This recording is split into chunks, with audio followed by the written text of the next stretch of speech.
Bismillahirrahmanirrahim. Assalamu alaikum dear students. Today we are going to start our new topic of Pakistan Studies Grade 9. uh, Economic deprivations of Muslims in India. معاشی محرومیاں مسلمانوں کی India میں. The East India Company was founded by the British in 1600 کے 1600 میں جو East India company تھی وہ قائم کی گئی انگریزوں کی طرف سے انڈیا میں. The company used to formulate such economic policies in India that accrued the maximum financial benefits to the British. کہ اس کمپنی نے کچھ ایسے جو ہے وہ پالیسیز متعارف کروائی، اکانومی پالیسیز، کچھ ایسے فارمولاز متعارف کروائے جن کا زیادہ سے زیادہ جو فائدہ تھا مالی لحاظ سے وہ انگریزوں کو ہونا تھا. To protect their industry and trade, انہوں نے اپنی صنعت اور تجارت کو پروٹیکٹ کرنے کے لیے the British imposed heavy taxes on the people of India which also affected Muslims. کہ انہوں نے ٹریڈ اور انڈسٹری کو پروٹیکٹ کرنے کے لیے امپوز کیے، لاگو کیے بھاری ٹیکس جو انڈیا کے لوگ تھے ان پر، جس کی وجہ سے مسلمان بہت متاثر ہوئے. The British removed the Muslims from all the positions which were held by them since the days of their forefathers. کہ شروع سے اپنے باپ دادا کے دور سے جو بھی کام کر رہے تھے، جن جن پوزیشنز پر مسلمان تھے، انگریزوں نے ان کو وہاں سے ہٹا دیا. Muslims were also deprived of many positions. In this way Muslims were ruined economically. کہ مسلمانوں کو ان کی جو نوکریاں تھیں ان سے ہٹا دیا گیا، جو وہ کام کرتے تھے وہ ان سے واپس لے لیے گئے. اس طرح سے مسلمان جو تھے وہ معاشی طور پر تباہ ہو گئے. The British protected the Hindus from minor positions to higher position. اب انگریزوں نے کیا کیا؟ پروموٹیڈ، انہوں نے ترقی دے دی ہندوؤں کو جو چھوٹی جاب کرتے تھے ان سے بڑھا کر بڑی پوزیشنز پر ان کو بٹھا دیا. The British took away Muslims' lands and gave them to other nations. مسلمانوں سے ان کی جائیدادیں لے لی گئی اور وہ دوسری قوموں میں بانٹ دی گئی. Muslim were expelled from government jobs. مسلمانوں کے گورنمنٹ جاب سے ایکسپیل کر دیا گیا، نکال دیا گیا. And the same were made difficult for them for the future. اور اسی طرح سے ان کے لیے مستقبل میں اس کو بہت زیادہ مشکل بنا دیا گیا. The deterioration of law and order in Bengal during the British era resulted in poor agricultural crops which led to shortage of grain. کہ جو بنگال میں جو بہت بڑا صوبہ تھا سب کانٹیننٹ کا، اس میں کیا ہوا کہ انگریزوں کا جو لا اینڈ آرڈر تھا یا وہاں پہ لا قانونیت جو تھی، اس کا نتیجہ یہ نکلا کہ جو زرعی فصلیں تھیں ان کی شارٹیج کی وجہ سے وہ بہت زیادہ کمزور ہوئی اور کیا ہوا کہ اناج کی کمی ہو گئی. Consequently all agricultural and industrial sources in these areas disappeared. اور اس کا نتیجہ کیا نکلا کہ تمام جو زرعی اور صنعتی جو سورسز تھے، ذرائع تھے اس ایریا کے، وہ ڈسپیئر ہو گئے. In Bengal, silk and cotton artisans and traders moved to other cities. کہ سلک اور کاٹن کا جو کام کرنے والے جو مستری تھے، مزدور تھے، جو تاجر تھے، وہ وہاں سے موو کر گئے دوسری سٹیز میں. Taxes on the transportation of commercial goods increased the cost of goods which was much higher than buyers' purchasing power. کہ کیا ہوا کہ جو ٹیکسز تھے ٹرانسپورٹیشن کے وہ اتنے زیادہ بڑھ گئے، ذرائع آمد و رفت جو ہوتے ہیں ان پر بھی ٹیکس لگا دیا گیا. جو کمرشل گڈس ہوتی ہیں، مطلب وہ چیزیں جو کہ ہم بیچنے کے لیے بناتے ہیں، ان پر ٹیکس بڑھا دیا گیا. اور ان کی ٹیکس بڑھ جانے سے ان چیزوں کی کاسٹ یا قیمت اتنی زیادہ ہو گئی کہ وہ بہت زیادہ مسئلہ ہو گیا خریدار کے لیے بھی. دس افیکٹڈ دا ٹریڈ ایڈورسل، اور اس نے جو تجارت تھی اس کو بہت برے طریقے سے نقصان پہنچایا۔ ان دس وے مسلم along with other nations also suffered a great loss۔ اس طرح سے دوسرے قوموں کے ساتھ مسلمانوں نے بھی بہت زیادہ نقصان اٹھایا۔ New taxes by East India Company increased the tax rate on the farmers, thus local agriculture adversely suffer at the hand of the British۔ مطلب یہ کہ جو ایسٹ انڈیا کمپنی تھی اس نے ٹیکس کے ریٹ اتنے زیادہ بڑھا دیے کسانوں کے لیے بھی کہ جو مقامی جو تھی ایگریکلچر تھا یا جو لوگ کرتے تھے کھیتی باڑی، وہ بہت زیادہ بری طرح سے اس کا شکار ہوئے انگریزوں کے ہاتھوں۔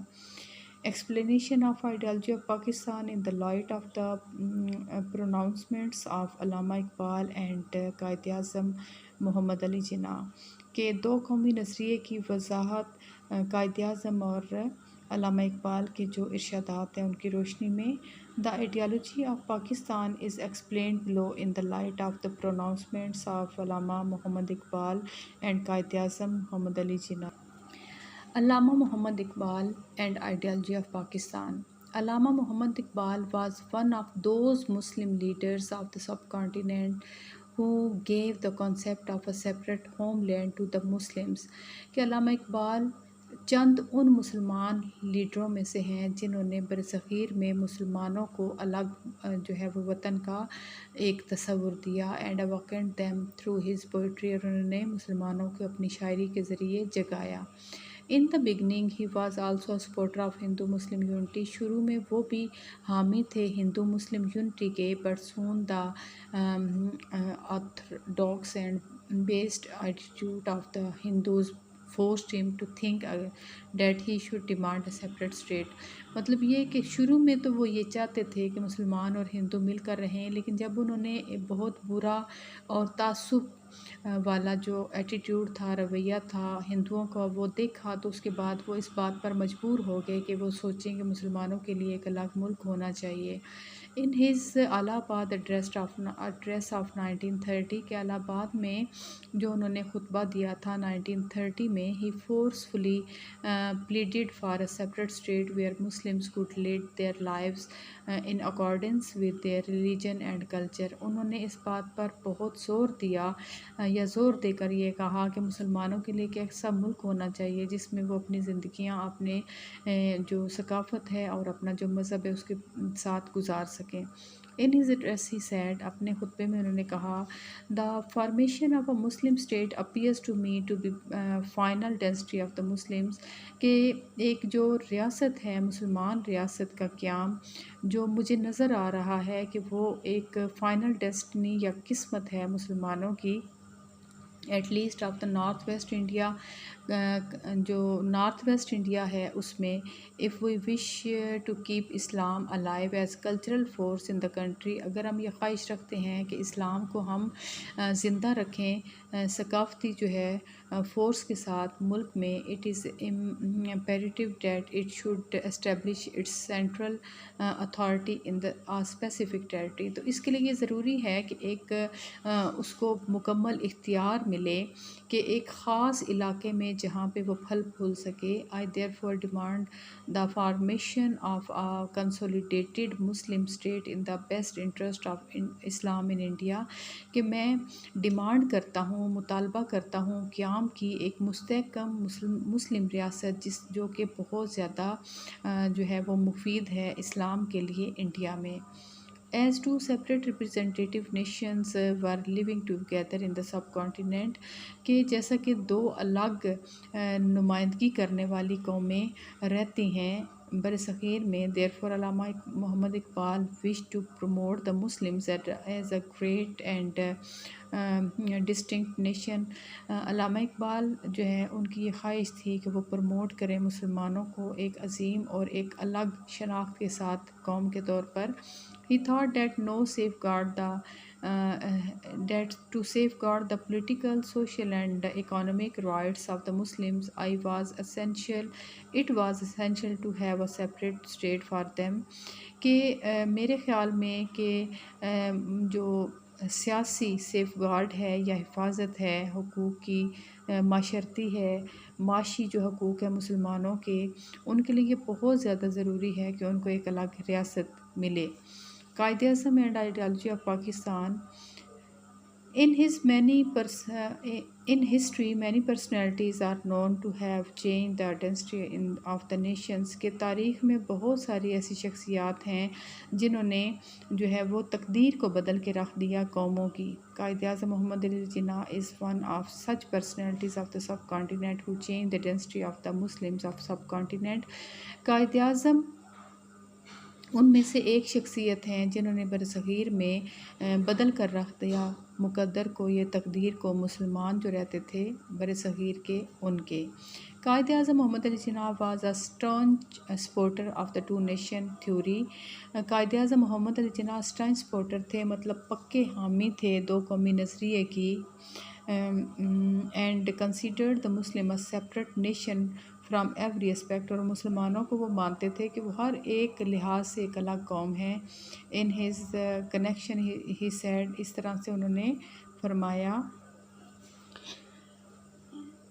By any definition of nationality, کی قومیت کے کسی بھی تعریف کے لحاظ سے، the Muslims are a separate nation, مسلمان ایک الگ قوم ہیں.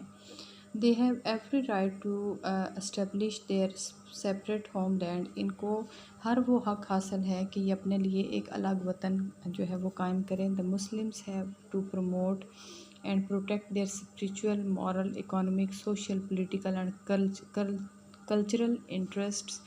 کہ مسلمان جو ہیں وہ ترقی دے سکیں، حفاظت کر سکیں اپنے روحانی، اخلاقی، معاشی، معاشرتی، سیاسی، ثقافتی جو اس کے انٹرسٹ ہیں ان کی. فار دس پرپز، اس مقصد کے لیے، دے مے اڈاپٹ اینی مینس، اس کے لیے وہ کوئی بھی ذریعہ جو ہے وہ اختیار کر سکتے ہیں. The Lahore Resolution was passed on 23rd of March 1940 and in his presidential address he said کہ لاہور ریزولوشن یا قرارداد لاہور جب پاس ہوئی 23 مارچ 1940 میں، تو انہوں نے اپنے صدارتی خطبے میں کہا، Hindus and the Muslims belong to two different religions based on totally different beliefs and present different ideologies. ہندو اور مسلمان دو الگ جو ہے وہ قومیں ہیں جن کا مذہب الگ ہے، اور وہ دونوں ان کے عقائد الگ ہیں اور ان کی جو آئیڈیالوجی ہے وہ بھی الگ ہے. Both nations have different heroes, different epics and different episodes. کہ ان کے جو ہیروز ہیں وہ الگ ہیں، ان کی داستانیں الگ ہیں، ان کا ہر ایک جو زندگی گزارنے کا طریقہ ہے وہ الگ ہے. Therefore, the union of two nations is fatal for the subcontinent because it is not based on equality. اس لیے ان دو قوموں کا یکجا ہونا جو ہے وہ بہت زیادہ نقصان دہ ہے سب کانٹیننٹ کے لیے، برصغیر کے لیے، کیونکہ یہ ایکویلٹی یا برابری کی بنیادوں پر نہیں ہوگا، but on numerical minority and majority, بلکہ یہ ہوگا ایک جو ہے وہ تعداد میں کم اور ایک طرف جو ہے وہ زیادہ. It would be better for the British government to partition the subcontinent keeping in view the interest of two nations. یہ بہتر ہے انگریزوں کے لیے یا انگریز حکومت کے لیے کہ وہ پارٹیشن کر دے، تقسیم کر دے سب کانٹیننٹ کی ان دونوں کے جو انٹرسٹس ہیں ان کو دیکھتے ہوئے. It will be a correct decision historically and religiously. اور یہ ایک جو ہے وہ بالکل ٹھیک فیصلہ ہوگا تاریخی بھی اور جو ہے وہ مذہب کے پوائنٹ آف ویو سے بھی. In his address in Allahabad on 29th December 1940, Quaid Azam said, Pakistan has existed for centuries and Northwest has remained a homeland of the Muslim. Pakistan جو ہے وہ صدیوں سے قائم ہے اور نارتھ ویسٹ جو علاقے ہیں وہاں وہ کیا ہے، مسلمانوں کا وہ ہوم لینڈ ہے. Independent states of Muslims should be established in these areas so that they may live according to the teaching of Islam. آزاد ریاستیں ان علاقوں میں قائم ہونی چاہیے جہاں پہ مسلمان اسلام کی تعلیمات کے مطابق زندگی گزار سکیں. After the establishment of Pakistan, he said, Pakistan کے قیام کے بعد آپ نے فرمایا, we should think about the differences between Punjabi, Sindhi, Balochi and Pathan. Now we are Pakistani first and last. کہ ہمیں ان سارے جو تفرقات ہیں آپس میں کہ ہم پنجابی ہیں، سندھی ہیں، بلوچی یا پٹھان، ان کو ختم کر دینا چاہیے۔ اب اور آخر تک ہم کیا ہیں؟ صرف اور صرف پاکستانی ہیں۔ It is our duty to live like Pakistanis. ہماری اب یہ ڈیوٹی ہے، فرض ہے کہ ہم پاکستانی بن کر رہیں۔ Besides this, he assured the minorities full security and grant the equal rights. This is the basic teaching of Islam. اس کے ساتھ ساتھ انہوں نے کیا کیا کہ انہوں نے کہا کہ جو منورٹیز ہیں، جو نان مسلمس ہیں، وہ فلی سیکیورڈ ہیں یہاں پہ، اور ان کو برابر کے حقوق حاصل ہیں، اور یہ اسلامی تعلیمات کے مطابق بات ہے۔ On 1st October 1947, while addressing the officers of the government of Pakistan، Pakistan کے جو افسران ہیں ان سے خطاب کے دوران he said، انہوں نے کہا our mission is to establishment of a state where we could live like free people in our own socio-cultural setup necessary for the promotion of social justice and Islamic ideology۔ کہ ہمارا جو mission یا مقصد ہے وہ یہ ہے کہ ہم ایک ایسی ریاست قائم کریں جس میں ہم رہ سکیں بالکل آزاد لوگوں کی طرح، جہاں پہ ہمارا اپنا ایک ثقافت ہو، اور ضرورت ہے ہمیں کہ ہم جو معاشرتی جسٹس یا انصاف ہے اور اسلامی آئیڈیالوجی ہے اس کو ہم پروموٹ کریں یا ترقی دیں۔ In inauguration of State Bank of Pakistan on 1st July 1948، افتتاح کرتے ہوئے اسٹیٹ بینک کا قائد اعظم نے کہا the economic system of the West is creating unsolvable problems، کہ جو معاشی نظام تھا مغرب کا اس نے نہ حل ہونے والے مسائل پیدا کیے and has failed to do justice with the people، اور لوگوں کے ساتھ انصاف کرنے میں وہ ناکام رہا۔ we should present an economic system before the world، ہمیں دنیا کے سامنے ایک ایسا معاشی نظام قائم کرنا ہے we should be based on the true concept of Islam and social justice، جس کی بنیاد ہو جو سچا ایک تصور ہے اسلام کا اور جو معاشرتی انصاف ہے اس پر۔